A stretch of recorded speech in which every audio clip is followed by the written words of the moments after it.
We are joined today by the Surgeon General from the great state of Florida, Dr. Joseph Ladapo. Dr. Ladapo is a professor at the University of Florida College of Medicine. He got his MD from Harvard, PhD in health policy from Harvard Grad School. He worked as an associate professor in general internal medicine and health policy research at UCLA Geffen School of Medicine. He now is in Florida, obviously, as the Surgeon General there. You can follow him on Twitter or on X at FL Surgeon Gen, FL Surgeon Gen. He's the author of Transcend Fear, a blueprint for mindful leadership in public health. And you'll hear from him after this.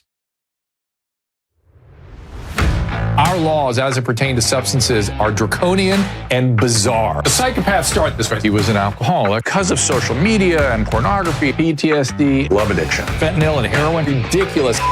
I'm a doctor, for Christ's sake. Where the hell do you think I learned that? I'm just saying, you go to treatment before you kill people. I am a clinician. I observe things about these chemicals. Let's just deal with what's real.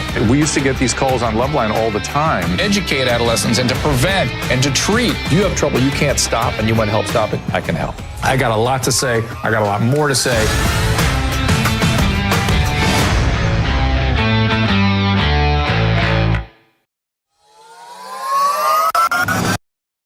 You could spend thousands of dollars and dozens of hours trying to look a few years younger, or you can skip all that and the hassle and go with what works, Genucel Skincare. Genucel is the secret to better skin. Their products are made in the USA using a proprietary technology that combines a naturally effective base with non-GMO ingredients. In fact, you might have witnessed the astonishing effects of Genucel during a recent unplanned moment of our show, when just a little Genucel XV restored my skin within minutes right before your eyes. That is how fast these products work. I know I'm a snob about the products I use on my face.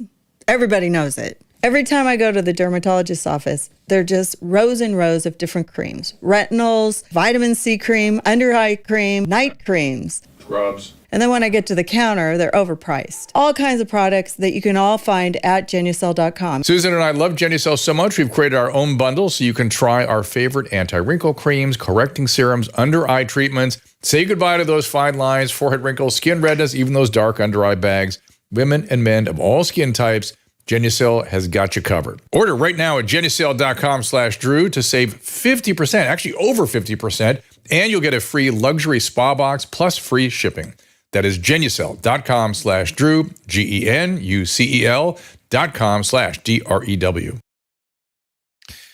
So we are about to bring our guest, Dr. Joseph Ladapo, in just a second here. But before we do, I want to show you our new setup, our new shot for our snob producer. Caleb, if you could cut to my producer, the one and only Susan Pinsky. I didn't mean to spring that on you earlier. There's the new shot.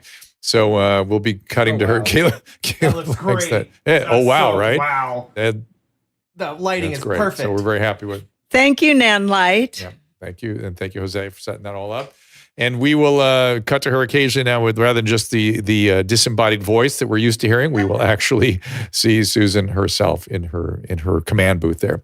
But let's bring our guest in. As I said, you can follow him on X at FL Surgeon Gen. Get the book. The book is Transcend Fear, a blueprint for mindful leadership in public health. There is the book. I suggest you check it out. It's about solutions here. Please welcome Dr. Joseph Ladapo. Hey, Dr. Drew. Hey, very good. Thank you. So I want you to bring us up to speed on where you are and what you have done with the mRNA vaccines and what your thinking was there. And then I'm going to sort of go a little bit deeper once you let us paint the picture for where you're coming from. Sure. So in Florida now, I mean, I think it's a really very interesting story. It's very clear that despite the propaganda on television, these are extremely unpopular vaccines. Almost no one, in order to get one now, you either need to have an MD or a PhD. I mean, only the hyper intelligent are getting them now. Just regular, normal people. None of them are getting it because many reasons, but one of the reasons is that it's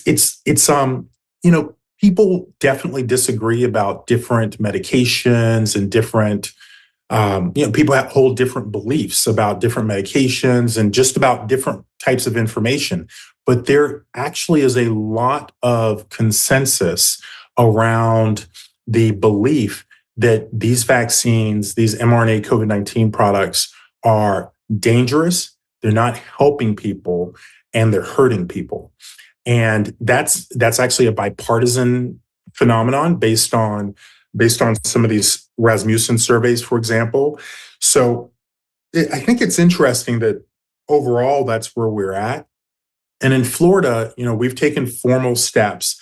And as the data have built, right, we saw the data with the negative effectiveness, people who taking the boosters having an increased chance of contracting COVID, according to multiple studies. We saw the data with the strokes. We saw the data with myocarditis. There have been concerns and controversy about sudden cardiac death. And we've had a measured response, if you will, as more data have come in. And at this point, most recently, these data about the contaminating DNA and no studies assessing whether having the contaminating DNA in the presence of lipid nanoparticle introduces an extraordinary risk to, or an unusual risk to humans. I've called for a ban to their use. And that's where we are in Florida at this point.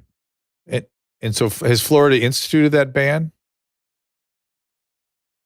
It's we haven't instituted a ban that prevents, drug pharmacy companies from providing them. It's something that I've called for, but we haven't taken any measures at this time that are that have more teeth to them, if you will. It's actually something that I'm exploring, and a few of us are exploring because we went to medical school. We didn't go to law school, so there are other considerations. Yeah. But on the clinical side, I think it's completely unequivocal, and on the legal side, there's we're working on some things. So I want to sort of propose some. I want to kind of dig into this because it's a crazy time to be thinking about these things, and let's just start with Omicron itself. Okay. Are people being admitted to hospitals with Omicron? What's the public health data look like generally in Florida with these? People are saying JN1's coming, new summer surge coming our way. Summer surge may happen, but I don't think anybody's going to be hospitalized. Do you? Are you seeing anything going on from a general trend standpoint in the state of Florida as it pertains to serious illness from Omicron? Sure, yeah. So almost the entirety of the burden at this point, and it's probably been this way for almost a year now, of the disease of COVID-19, it's almost entirely, unfortunately, borne by people who are much older. We're talking people who are at least 65, definitely people in now. So which is really nearly always been the case. I mean, see, this is the thing that's getting my goat a little bit lately, is that people are not differentiating between Alpha and Delta and Omicron. Now, here's what's weird. I saw a study from China with Omicron infection in a naive population. In other words, they didn't have an Alpha and Delta outbreak. And it looked pretty serious. I was like, this does not fit with my clinical experience at all. There's nobody in the hospital with COVID right now. I just wondered if the data was wrong or what your thoughts might be. Is Omicron just less problematic because everyone's already had COVID? Or these elderly folks that still bear the burden, most of them are pretty diligent. They knew that COVID was more dangerous to them, and a lot of them did take the vaccine, or most of them, I would say, and they did take boosters. Is it that, or is it previous COVID? What are your thoughts on that? Sure, yeah. Well, Omicron, the data, the studies that were done, even, I think Omicron, maybe it was South Africa, it was one of the first countries, if not the first, that implemented Omicron. Yep. And I remember looking at a study that came out of there, and it was very clear that it was less virulent. It absolutely makes a difference, as you said, Dr. Drew, that so many people, and pretty much almost every adult walking there has had COVID at least once. Yeah, right. And and you raised an interesting point, which I actually suspect is also contributing. My suspicion, based on these data that are showing very clearly that people, number one, people are more likely to test positive for COVID-19 after taking the boosters, and the risk seems to be monotonous. I think is I'm not sure if that's the word I'm looking for, but the monotonic. That's the word I'm looking for. Monotonic. So as people take more of the boosters, they have you're finding is more testing positive over time. And now, is this the Cleveland Clinic study? Is that the Cleveland Clinic stuff you were in? Or some other stuff? Study. Yeah. Totally, it's Cleveland Clinic. There are studies out of Qatar in the Middle East. There are studies, I think, out of Israel, and there are other studies in the United States. There's at least one or two studies from South America that have shown this.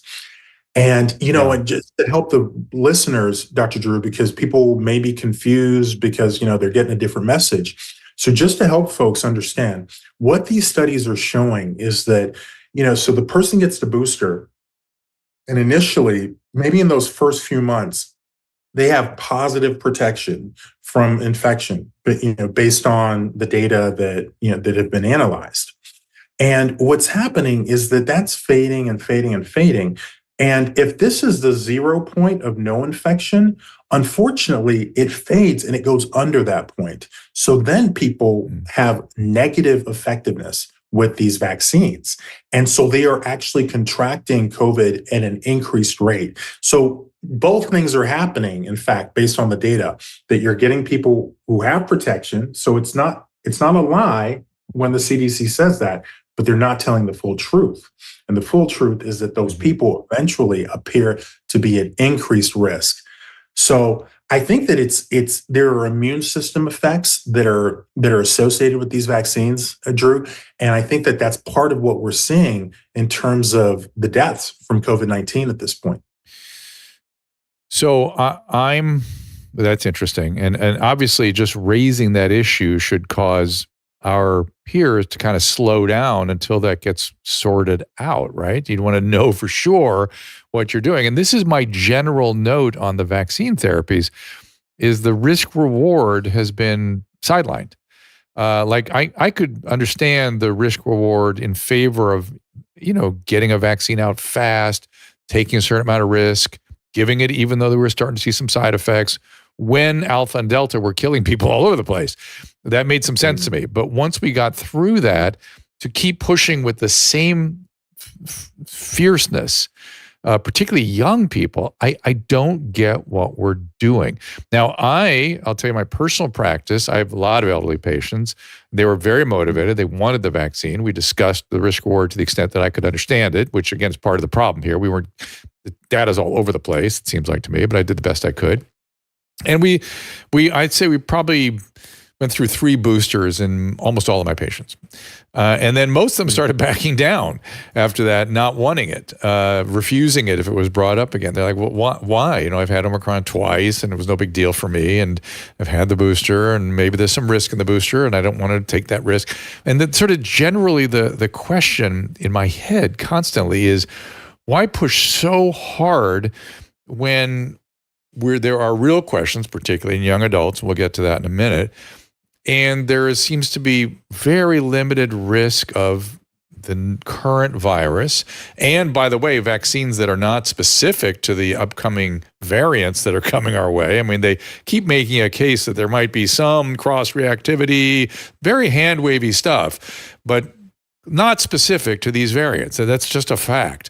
And no problem with people, my patients at least, when they get Omicron, other than sometimes they get a little rebound from Paxlovid if I use that. And we have Paxlovid and we have monoclonal antibodies. I'm still pissed that the public health push wasn't to help people understand what monoclonal antibodies were and how to use them if you got Alpha or Delta. No one was ever educated about that. And you guys, I noticed, tried to put mobile vans together and really get out with it. And then they took away your supply of, I think it was bamlanivimab at the time. And of course, the monoclonal antibodies, like the vaccines, had to be adjusted with time. They had to, as there They're monoclonal in the sense they're directed at specific antigens, at specific subtypes of the virus, and the virus changed, so the monoclonal antibodies had to change. But I want to get, I'm all over the place with this question. The question is, why the ferocity with which it's being recommended when there's question marks all over the place?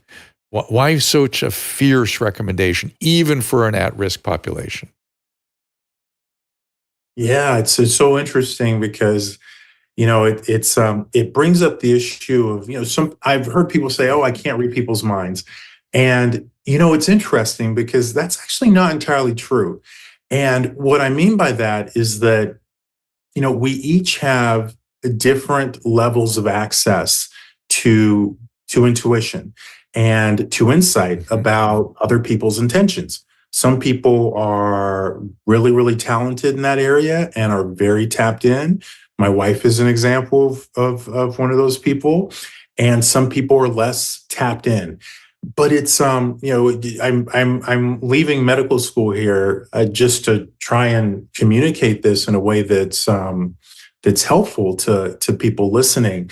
But there is more to the world and our experience than just what we can see and touch.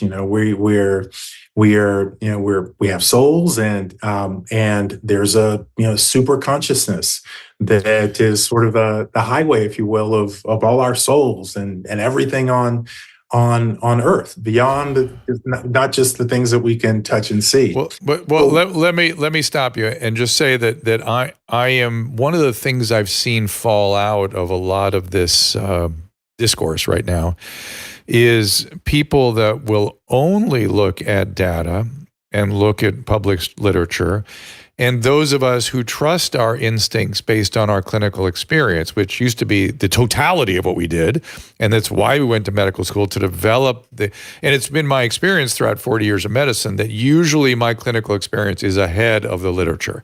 The literature kind of catches up in terms of developing a consensus through scientific literature.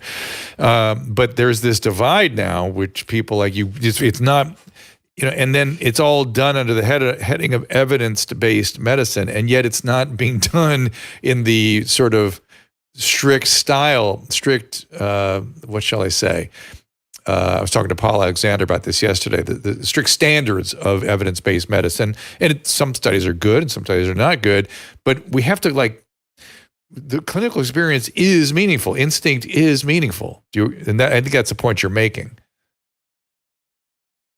Yeah, that's definitely part of it. And I absolutely, that's wisdom and again, just even, intuition. And yet no, we can't say read someone's mind like a book, but some of us are better at it than others, can read people's intentions. And so when I tap into this, if you will, in terms of your original question, Dr. Drew, I think there are multiple things happening. You may have seen that recent interview by, oh goodness, what's his name? Ashish Jha, I think, the former COVID czar with the Biden administration. And looking at this interview, it's obvious, right, that one of the things that he was doing, and other people also, was trying to protect the reputation of the vaccines, and even more broadly the vaccine program, if you will, the idea, this model of giving people these products and and having it be part of life, and having it be something that can be mandated, so you can't go to school, or you can't do certain jobs. And that was part of it. That was part of why the Mirage was attempts were made to preserve the Mirage. And then I think there are other factors too. Such as? That was a very cryptic statement. What might those other factors be? Well, so I think that was a part of it. I think that there's some I think there is some financial motivations were a piece of it for some. Sure. Individuals. Pfizer made out so well. Moderna did too. So that contributed also. Mm. And I think that just trying to be honest here and really feel into what I think that so I found it. Yeah, I think that just right along the lines of all of the control forces that we saw during the Mm. pandemic. Mm. Oh, you have to stay home. Oh, you can't go here. Mm. Oh, you can't open your Mm. business. Oh, you can't go to school. You can't do this. You can't do that. That spirit, if you will, the spirit of trying to really control people and reduce people's Yeah. power and autonomy. Yeah. The COVID-19 vaccines fit well right into that. Right. So the centralized authority, and again, we saw how medicine has been centralized, and all these centralizing phenomenon really ill-serve people. It seems to me. I'm very, very, very concerned about that. I'm shocked at how our peers behaved early in the pandemic. Go home till you're blue. That was too much for me. Plus, we had one of the funny things for me was we had an A/B test with Florida and California. We could have just done easily looked at the two environments and gone, okay, which is better for the average person, which for our patients even, ask it that way. Is it better that they're at work and they're thriving and they're socializing and the kids are at school, or is it better that they're locked down and unable to go to school and unable to work? And I mean, I think the answer is obvious. I mean, we're dealing with the psychiatric consequences here in California. It's profound. We destroyed, as I kept saying, 8 to 15-year-olds. We just ruined them.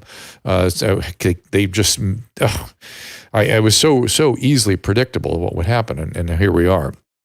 So, how about we come up with at least some more psychiatrists in this state? Let's do that at least to respond to what we've done here.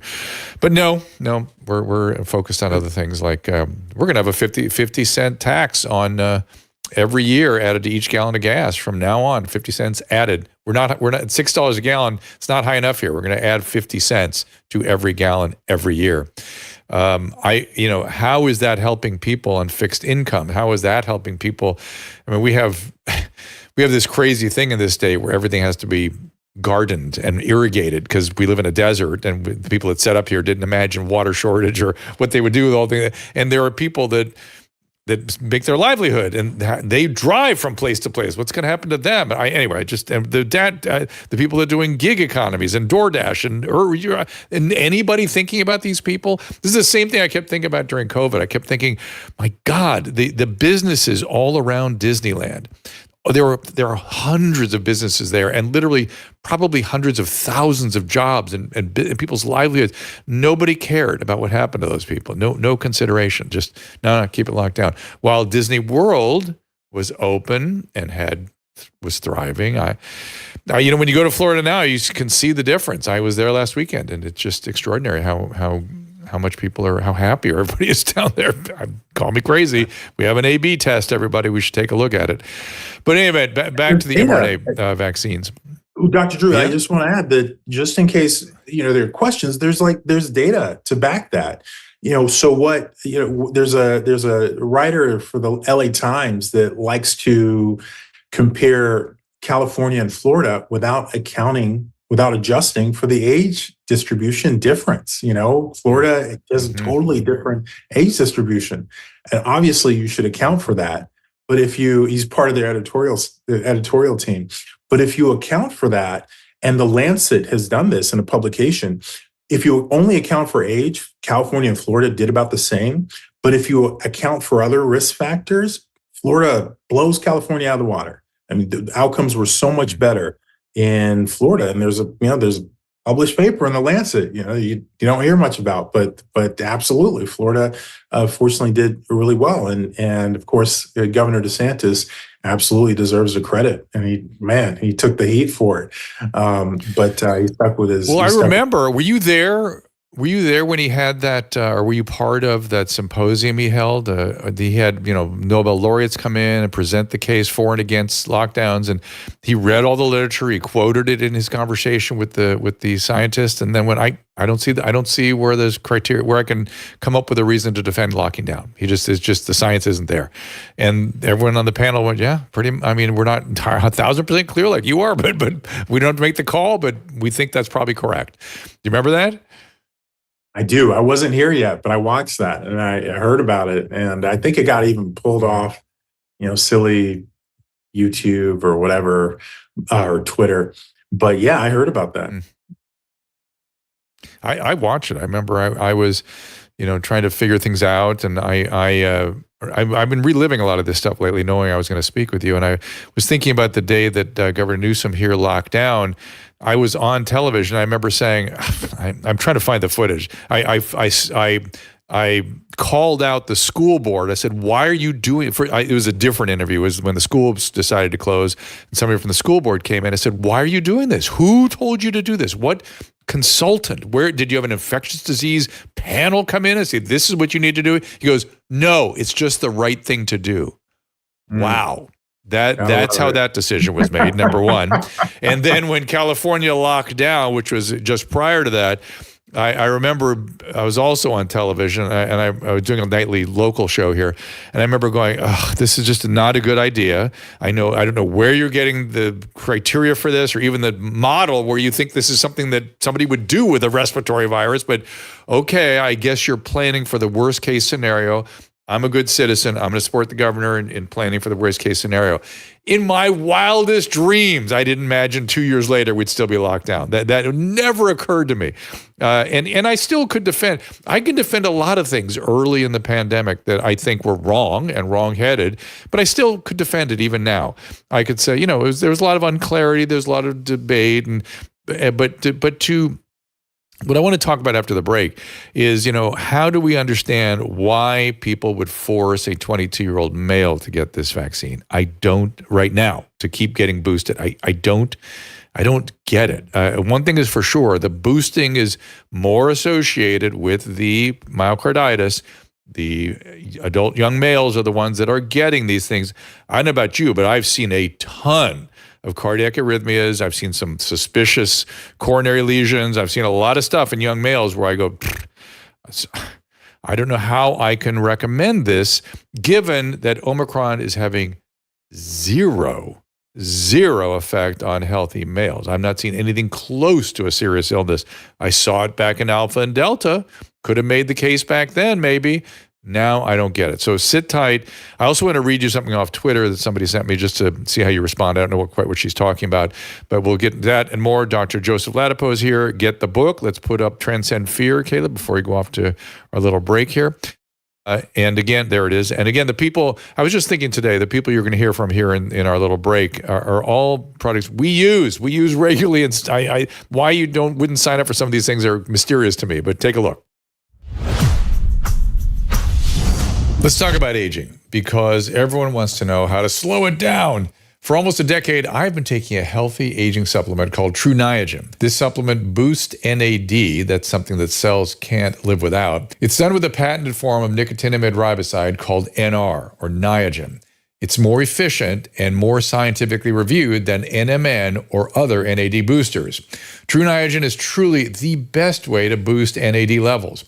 And it's made by Chromadex. They're the gold standard in the NAD space. Dr. Charles Brenner, the scientist who discovered the NAD boosting potential of NR, explains. And the center of the metabolism that allows the conversion of food into energy is NAD coenzymes. And NAD gets disturbed in the aging process. And as we're exposed to conditions of metabolic stress, Niagen, which is the form of NR that was developed by Chromadex, is the best and the only fully legal form of NR. And this is really the gold standard for NAD boosting vitamins. I love this product. I urge you to try it. Go to drdrew.com/True Niagen for 20% off your order. That is drdrew.com/True Niagen, TRUNIAGEN, and enter Dr. Drew at checkout, DRDREW, enter it at checkout for 20% off. There are 4 distinct and outstanding medical kits from the Wellness Company: a first aid kit, a travel emergency kit. I was very instrumental in developing that one. I love it. A COVID emergency kit. But let's unpack their medical emergency kit, the one that gives you immediate access to treatment for a variety of medical conditions. Here's the kit: pneumonia, upper respiratory infections, skin infections, gastrointestinal infections. You'll have on-hand medication that will even serve as immediate prophylaxis against a sexually transmitted infection, rapid intervention for Lyme and other tick-borne illnesses. Of course, we've added Tamiflu to our kits in case the avian flu should become human-to-human transmissible. Then we know something is up and we want to be ready. And look, we want to be covered for bioterrorism even. And of course, the Nobel Prize-winning antiparasitic ivermectin and a how-to guide and a virtual consultant. Get access to these prescription meds by going to drdrew.com/TWC to save 15% off. That is $30 off the medical emergency kit. drdrew.com/TWC for 15% off the kit and any of their kits or their supplements. Do it now. drdrew.com/TWC. Dr. Drew said the best way to quit drinking is by going cold turkey. And he's a doctor, so why would you question doctors? Dr. Drew called me unfixable.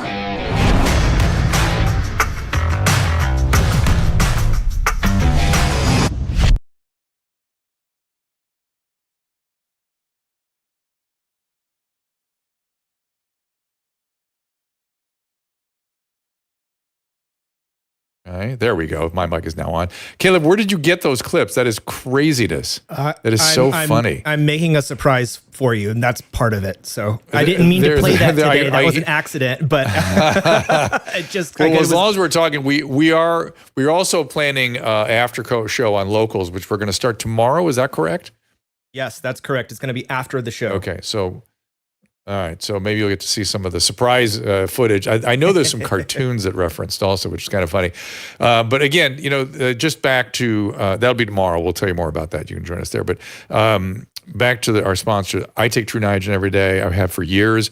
The wellness company, I cannot tell you how excited I am to put the products in the hands of patients and empower patients. And then Paleo Valley, which is the other product that's in our family of sponsors. And Susan, of course, we try to walk the walk with everything that we use, and Paleo Valley is no exception. We drink the Paleo Valley bone broth. You know all about this great bone broth. It's I would just had it. I literally in this cup just had it before the show started. Then when it comes to putting chocolate bone broth powdered in our coffee, it is literally every day for both of us, and it's a Paleo Valley product, as we said. Their special proprietary organic blend is made with, they have a coffee fruit extract. And yes, the coffee of choice now. We're going to be using their coffee as well. They have a special proprietary organic blend made from coffee fruit extract and 8 functional mushrooms that offer cognitive support because they're full of polyphenols, and you want to optimize polyphenols if you can. It's a low acid, easier on the stomach, and no surprise, it's been lab tested for purity. That is part of Paleo Valley's mantra. As for the bone broth, I said bones contains collagen, glycine, important amino acids. It's just the products there are just excellent. Go to drdrew.com/Paleo Valley for 15% off your first order. 20% off when you subscribe. That is drdrew.com/Paleo Valley. Check it out there. And now I want to bring back Dr. Ladapo, Surgeon General from Florida. You can follow him on X at FL Florida Surgeon Gen, SFL Florida. Wait a minute. FL Surgeon Gen is his X handle. And I want to read to you a tweet that came across my palette. And I'm not quite sure what she's talking about. I'm not going to give her handle because I didn't ask for permission for this. But I did look at her thread, and she seemed like a very, very capable peer of ours, an ER doctor. And she said, and this is what I want you to address, because I don't know what she's talking about, but I'm guessing that this is not the first time you've heard this criticism. Said Dr. Ladapo unethically manufactured evidence of harm from vaccinations. And then he says, you can bet that I won't ask about it, and that we're corrupt for not talking about it. So now we'll talk about it. Let's be non-corrupt, and let's address what our peers have presented to us. I don't know what she's talking about. So far, we've only talked about published literature that is available to everyone. Is there some data that you presented that people have taken issue with? I spend my days and nights thinking about how to, I think, unethically manufacture data. So that's probably what. And I know you to be that about. guy too. By the way, I know you. I knew that's you. Yeah. Not a surprise for me. Yeah. Yeah, she's got me. That's hand in ridiculous. the cookie jar. Yeah. So but is there something, people, there's this weird thing going on now where our peers and even non-peers who are scientists accuse people of lying just for presenting data. You lied about that. I remember when I first started seeing Paxlovid rebound, people are like, you're lying. It's like, no, my patients are having a rebound. It's a very specific syndrome. I've seen it. It's exactly 7 days after Paxlovid. I'm still using plenty of Paxlovid because these are older patients with serious illness. But lying or unethically manufacturing, what is that all about? Yeah, I think what she's talking about is, what she's talking about is a study that we did. It's been almost 2 years now, where we used Florida data and we looked at the incidence of cardiac arrest, cardiac death in the 30 days after vaccination. So it was a public health surveillance study that we did. And in that study, we found that young men, I think 18 to 39, they had an increased, they had an increased incidence of cardiac death in the 30 days after mRNA COVID-19 vaccination compared to baseline risk. And we reported on that. There was a lot of attention that got, and a lot of people got angry, and a lot of people also felt very validated by this finding that we had. So after the finding, and mind you, the study was imperfect. The public health surveillance study was imperfect. I mean, it has limitations like any study, and there are totally limitations. People were like, one of the limitations or critiques that people would cite was that we didn't review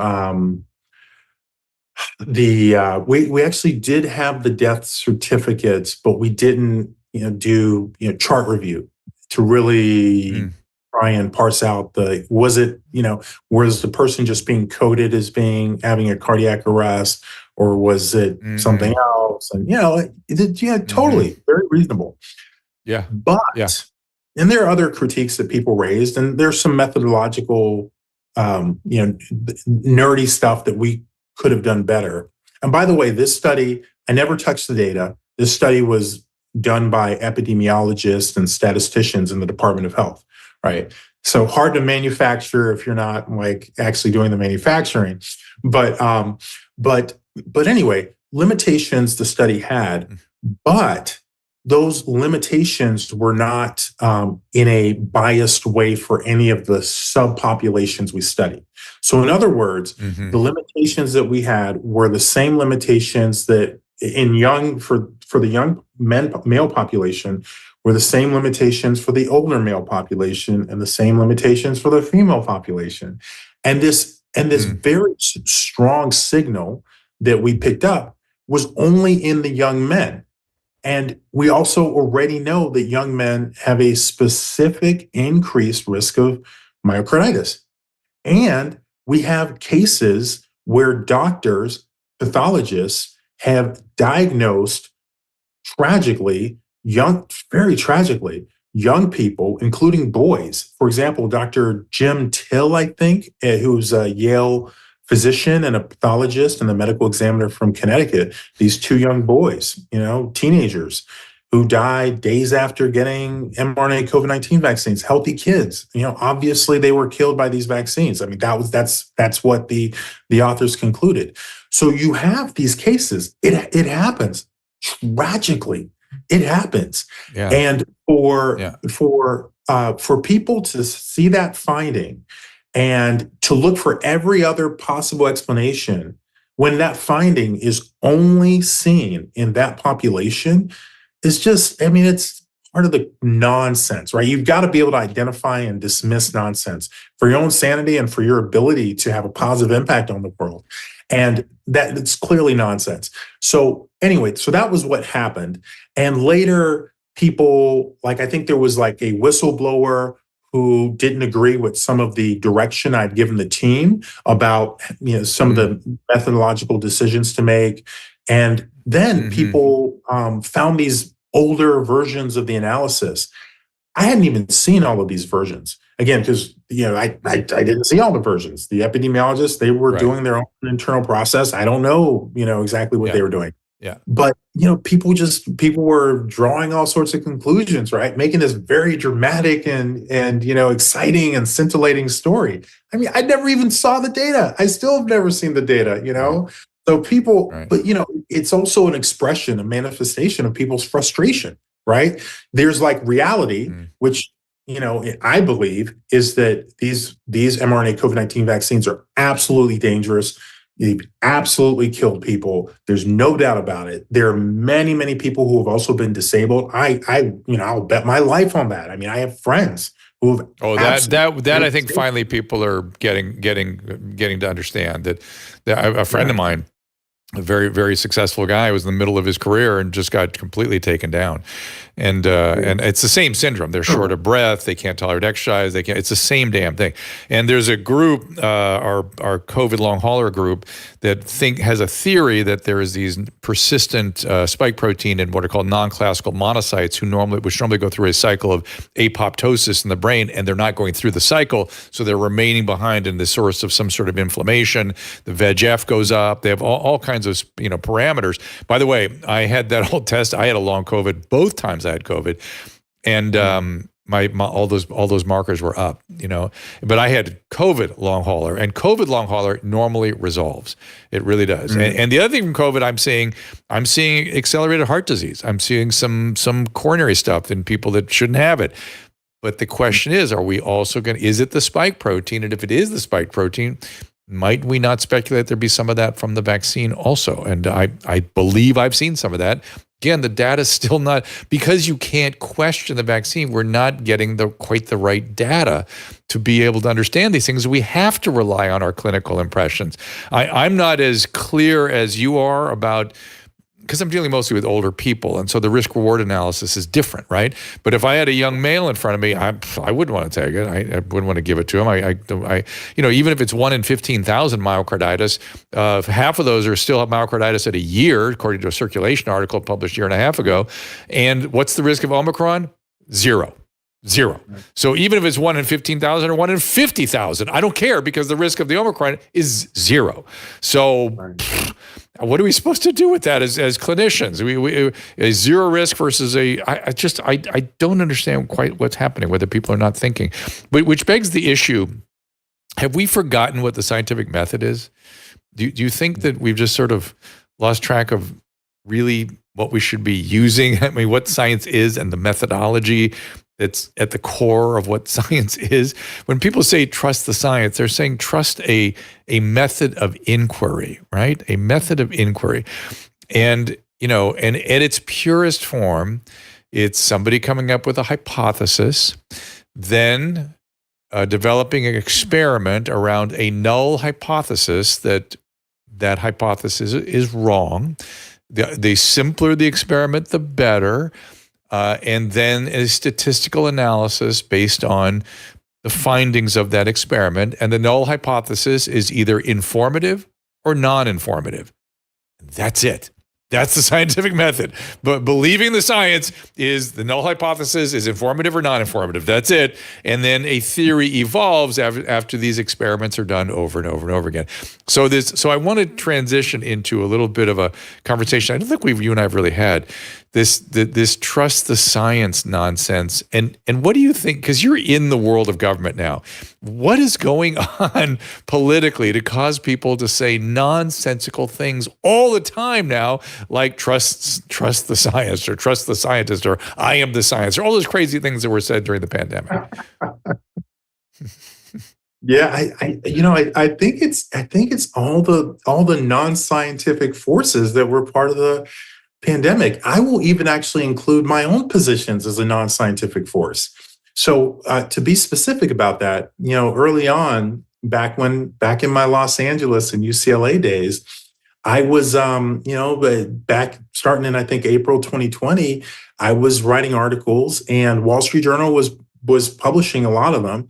And, the articles weren't about science per se. I mean, there was science, right? Because for example, we know there's science about the harms of loneliness, right, related to lockdowns. There's science about masks. There's data. There's data. I know if it's science yet. There's data.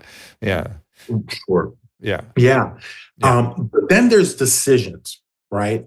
And, and I was sharing my decisions or my recommendations, right? Because there's the data, and then the non-scientific part, if you will, is, well, what do you do with these data? What do you do with it? Yes. Right.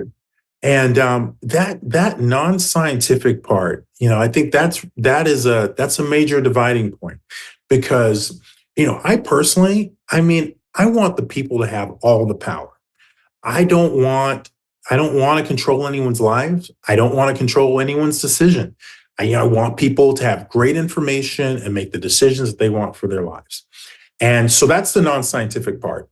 Unfortunately, the conversation was dominated, and it bred all this trust the science. I am science. You don't like science. You're anti-science language that we saw, which is other people, they want to control what you do. They want to control your decisions. Dr. Fauci is. Why do you think that is? Why is that? Why? I'm like you. I want people to be empowered and live their life at liberty. Why this? I've never seen it in my lifetime. This drive to, I don't understand what's going on you interact with these people, I'm guessing. Florida doesn't have a lot of them, but I'm guessing you still interact with people that have this impulse to control other people's lives, this sort of elitist notion that we know best, you can't handle the truth. It's the weirdest thing in the world to me. You just said it, Dr. Drew. Yeah, no, you just explained it. That's what it is, right? It's what people's orientation is to what's important in life. And, and you and I share an orientation. Yes, institutions absolutely have value, right? Thank goodness for the founding father, institution of the Constitution. Yes, of course. The brilliance there. Yeah. But those founding fathers recognize that, that there's not a better place for power than the individual. And and why not, right? The individual is what is divine, right? The individual is the soul, is the relationship to the universe and God, not the institution. And, and whether people understand it that way or understand it in some other intuitive way, it's all the same. Doesn't matter. Are you for individuals or are you for institutions? And therefore, what you believe things should look like, how you believe things should be ordered. And I think you really hit it on the head, Drew. That's exactly what's up. Some people believe in the individual and want to empower the individual. And unfortunately, some people, and not ironically, because we have institutions, they tend to draw these type of people. They believe in the institution overall, and they believe in the power of the institution and the preservation of the institution. And then you get, SH asterisk TTY things like what we saw during the pandemic. Is that really the leaders that are elected and drawn in? Or I'm beginning to develop a theory that a lot of this is a middle management, lifelong bureaucrat who is interested in maintaining their job and their authority within the bureaucracy and not the will of the people. And that is a deeply concerning phenomenon, if I'm right. Right. So I'm just trying to take in what you said, and you got to forgive me. I'll happily repeat it. Because it's a theory. It's fine. It's good, but it's a theory I have that it's been evolving for a while. And I heard I started hearing from some of these elected officials going, look, Justin Trudeau's brother just said this, that, hey, man, he's just the head of a thing. And it's the people under him that are really giving him the business. And that's why he makes some of the decisions he makes. And then I heard explicitly from somebody who was in the administration who got into the inner circle of bureaucrats because they didn't realize he was not one of them. And he's reported that these people were into subverting the duly elected officials and that they were interested in their job and their point of view and them as a bureaucrat and an elitist dictating the lives of others. And it just was so disturbing to me. It made me wonder if elected officials are really just sort of, some of them are not thinking for themselves or are getting handed opinions from their middle management guys who are really not interested in an elected official or the will of the people. And especially if that elected official, they have a conflict with them for some reason, then they're going to undermine them. The point being, I worry that our bureaucracies have become so bloated and so full of lifelong bureaucrats that are interested in their own position and telling you how to live your life as part of that, because they believe in what they're doing. That's fine, and that the will of the people begs no issue. That's just not something they're concerned about. And that, if that's true, we got a big problem. I don't know if it happens on the state level so much, but I see evidence on the federal level. What do you think? Yeah, you are completely correct. I mean, there's no doubt about it. And, it's related again to, you're right. It is elitist, to think that we know best for how people should live their lives and how life should be organized for everyone. And, that's a fact. That's definitely there. It's a part of, probably just about every government. It's interesting because I'll use my governor DeSantis in contrast. He really, we have a very good relationship, and I really appreciate his values, and we're very aligned in terms of our views of empowerment of the people. He doesn't want to. He wants people to live their lives and to be empowered. But he's an exception. I think you've got a combination of people who actually, I mean, you look at that Hutchell or whatever her name is, or Newsom, who absolutely think that they know what who in New York, what is best for everyone. And then you've got people who don't, I actually don't think they have a strong sense of direction. And probably in those administrations, the bureaucracy has a more powerful role. And then in contrast, people like Governor DeSantis, who not only has a strong relationship with empowerment of the people, but it's so strong that he inspires the people who work for him to be enrolled in that vision. And that's a better equation. I mean, it's certainly a more ethical equation. There's more uncertainty in some ways because you're kind of giving more power to individuals. But that's an experiment worth doing. And by the way, that's what the founding fathers had in mind.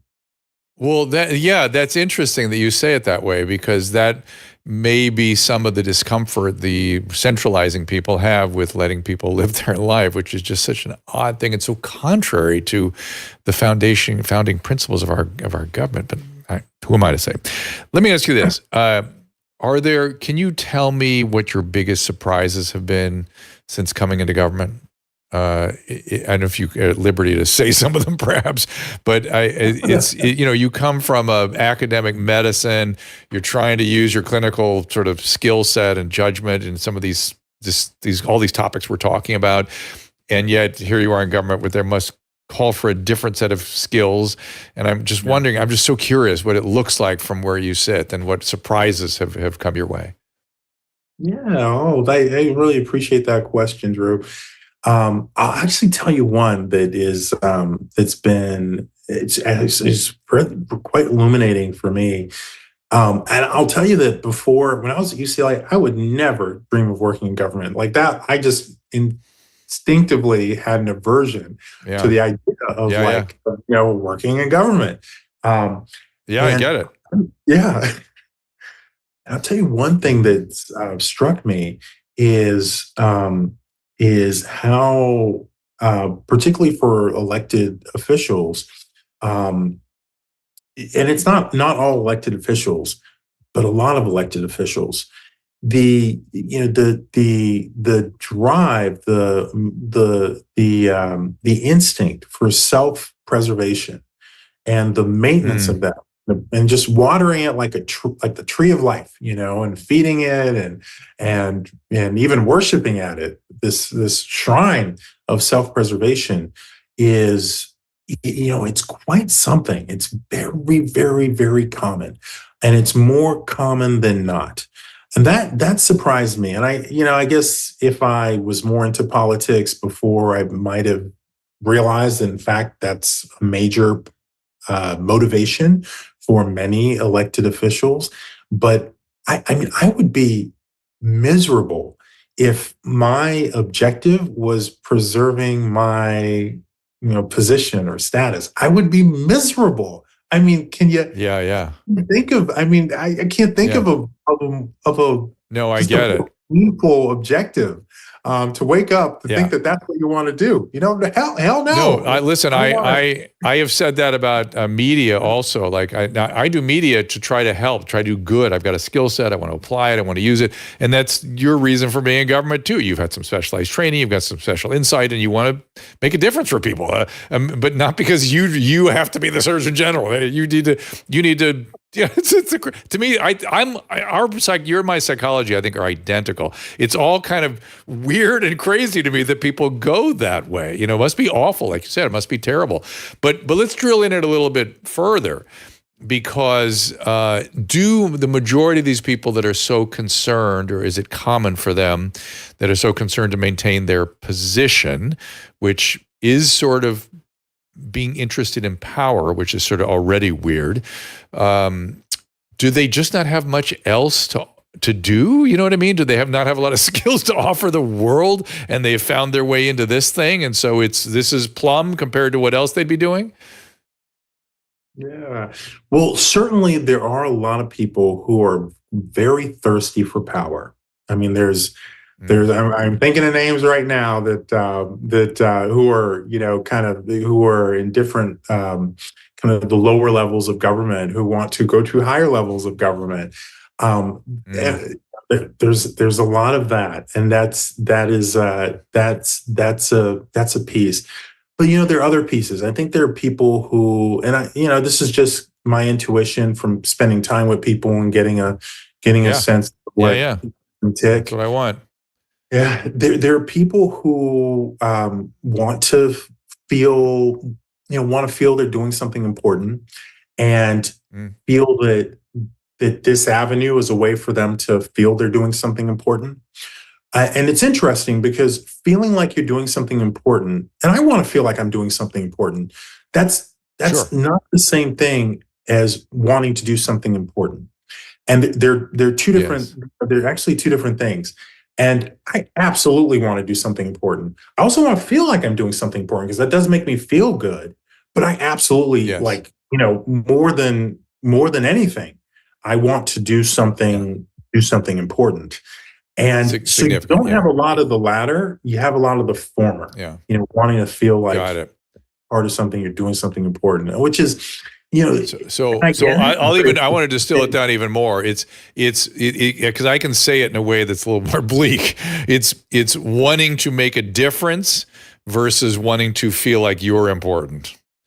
That's really what at the core of that stuff. You and I want to make a difference, right? And if we're important, it's not important. But if you need to be important, again, that's back to that. Whoa, that must be miserable. That must be awful. And let's be fair. I mean, there are certain character traits / pathologies that go that direction, and it worries me a little bit. It worries me. And again, they may not be the problem. The problem still might be that middle management sort of the bureaucracies may just be simply the bureaucracies have become too big, and the people within them are fighting to preserve their jobs and their importance. And we have to do something about that. Is Florida is the governor of Florida trying to reduce the sort of size of government there? Is that part of what he's doing, or is that up on the table at all? Yeah, that's a great question. Oh, that's a great question. It's a great question, Drew. So it's very interesting, right? So sometimes you'll hear Governor DeSantis talk about how, Florida and New York have about the same population size, but New York's size of their government is multiple times in terms of billions of dollars, multiple times larger than Florida's. And the governor DeSantis, he's like, well, what do people get for that? Do they get better roads? Nope. Right. Do they get better services? Nope. There's just so in Florida runs actually quite a very lean shop, and there's really, I mean, everything is essential pretty much that is part of the government. Now, I could see that phenomenon of people who are, middle manager bureaucrats trying to preserve like whatever obscure like department or division is receiving millions and millions of dollars each year, but is doing absolutely nothing to the life of New Yorkers. Or even doing something, but not enough, Even doing something, but not enough. And certainly not enough to subvert the will of the people. That's the thing that really is getting to me. They're concerned with their position, not who's elected and what that person wants to do. That's a problem. That's not good. Yeah, that's not good. That is the opposite of the in Florida. But I could see that, good. Federal government's definitely incredibly bloated. Yeah, we have to. I was thinking about the Argentinian leader now who just started shutting things down. It's like a business. You have to downsize sometimes. And people have to perform properly or they'll lose their job. But in government, it tends not to happen. So, well, listen, it's always a pleasure to speak with you, Dr. Ladapo. Is there anything on your mind, anything coming up we should review? Oh, no. It's a pleasure fear, of course. to chat with you too. It's always a pleasure to speak with you, Dr. Drew, and wish you and your lovely wife and your team just a great night. Let's get Susan on the screen to say hi to you. She's now got a camera of her own and she can talk to you directly. So, but we do need to come see you. That's one of my goals, to come to Florida and see you in person. And if you're ever out here, of course, Susan, you're on camera now. There you are. Caleb's catching me by surprise. Florida. Thanks for coming on. It was great to see you again. You too. We love Florida. We love Florida, and I want to go back. We just got back from West Palm Beach, and we had a great time. It's because people are so happy there. I don't know how else to say it. That people are thriving, and you can feel it and see it, and it's just nice to see young people, particularly. The millennials have been burdened by so much, and in Florida, watching them thrive is just exciting for me. So, again, I appreciate that you did get into government and continue to use your judgment and make the calls, however tough they are. That's the job, right? Is you're supposed to use your judgment, and I don't understand why people would take issue with that. I mean, it's just. Again, all this is kind of bewildering. But thank you for towing the line and doing the work you've done. And hopefully I'll talk to you very soon. Hopefully we'll meet in person. Yeah, a pleasure, Dr. Drew. Till next time down here. Cheers. Yes, sir. So coming up, we have Aaron Cariotti in here tomorrow with Meryl Nass, which is incredible. We're going to get an update on the Supreme Court case there. John Bowden, we haven't talked to in a while, with Nick Searcy. Tulsi Gabbard coming in next week. Mike Benz the week after that. He's got some new things he's talking about. Kelly Victory will take over the show on the 29th and interview Brian Hooker, and then Nino Rodriguez on the 30th. We got a bunch of interesting guests coming our way. We've been looking at very interesting people saying very interesting things. It feels like the sort of the range of discourse is opening. The sort of, I don't want to say the dam is breaking so much. It's like we can look at things and examine things that people couldn't even speak a year ago or 2 years ago. And so that is happy to have that happening. Susan, anything else on your deck coming up? No, you said it all. Okay, we're going to be from New York next week. Except for our locals deal tomorrow. We're going to be live on locals. That is what I want everyone to sign up at locals. I don't know exactly how it's going to work. So, there's a whole system in place. If you aren't already signed up at locals, go to drdrew.com/locals. And I think it's like $7 a month or something, and it supports the show, but also we're going to start generating some live shows there as well. Well, this after show thing, and we'll want to see And we'll your take your thoughts. questions We'll and do chats. We'll do everything we possibly can. Well, we'll do whatever we can, but we used to have a lot of locals fans there, and I think we still do, but I don't know if they're watching right now. But if you're watching right now, come on by after the show tomorrow. We'll I've wanted to do this for a long time. We've been busy with this show, but now we've got Caleb spent a good deal of time organizing the technical elements so we can do this. And they're affiliated with Rumble. So the idea is that, we start getting more people on locals that are also Rumble fans. And then, we're going to produce some different stuff this year, I think. Right. Caleb's getting creative. So some special content for locals. It was Drew's idea. He mentioned this like a while back, and then I finally got onto it, where he really wants to have this location where people can actually ask questions, and it's not like 1,000 chats going from all the different platforms. This really narrows it down to like you can pay attention to the questions and really get closer to like the core audience over at locals. That, and I want to feel like there's got to be safe places where people can really open up and ask things that may be uncomfortable or may be tough for me to answer in a larger context. I think that'll be the place to do it. So we'll see. It's an experiment at this point, and we may start doing it after every show. I don't know. We'll see. But please do sign up there so we can see you there. We look forward to that. It'll be tomorrow. Our show is same usual time, 3 o'clock. So the after show will be around 4:15. 4:30. So Mary said, my skin looks flawless and beautiful, Drew. Must be the Genucell. Hey, we use all the things that we promote. Thank goodness we can stand I am a snob about my skincare. Susan is a snob, if it's not obvious at this point. It looks like a Sephora in my bathroom. Drew always laughs at me. It really does. I know. My drawers are full. Everything's on the counter. I've got a lot of stuff. So anyway, we got great shows coming up. Emily Barsh doing a great job. Thank you, Caleb, for setting up this, and Susan and Jose for setting up her shot. And Jose, my man. Yeah, it's been we have really a lighting guy. A great pleasure to create this show and to work on it. He's my in-house Caleb when Caleb's in Alabama. He helped me set up some equipment today. I was here with Jay too. Jay's going to help me produce Calling Out with Susan Pinsky. And if any Calling Out with Susan Pinsky fans are out there, I'm bringing it back. So in a couple of weeks, we might get started. If anybody wants a psychic reading, we got to hook you up. Oh, now you become a disembodied face again. when it comes to that topic, you're just a picture. Wait, you're not going to show me talking? You got this camera on me, for Christ's sake. There you go. There we go. Anyways, we're going to bring back Calling Out with Susan Pinsky. And if any of you guys are fans, I don't know if anybody likes psychic mediums and astrology, but I'm going to reincarnate and bring back from the dead my show. So hopefully we'll have some of my, maybe we can have it on locals too, Caleb. Oh, that's an idea. Interesting. Also, I'm going to have to show there. All right, let's wrap this thing up. Thank you, guys. Thank you all for your comments on the restream and also over the Rumble rants. Let me just quickly look over there at the rants, see if there's anybody asking anything particular. Okay, you guys are kind of yelling at each other, as you often do. Okay. All right, I can't quite follow it, but... Are they yelling at each other? Why? Kind of. They're always yelling at each other. Okay, Claire Cat's going to come and watch my show. Yeah, we haven't figured out where it's going to go yet, but we'll announce it here so that you guys, all you ladies and whoever's interested can come visit us. Okay. Kratom is what you desperately resort to when you're dying on cancer. Okay.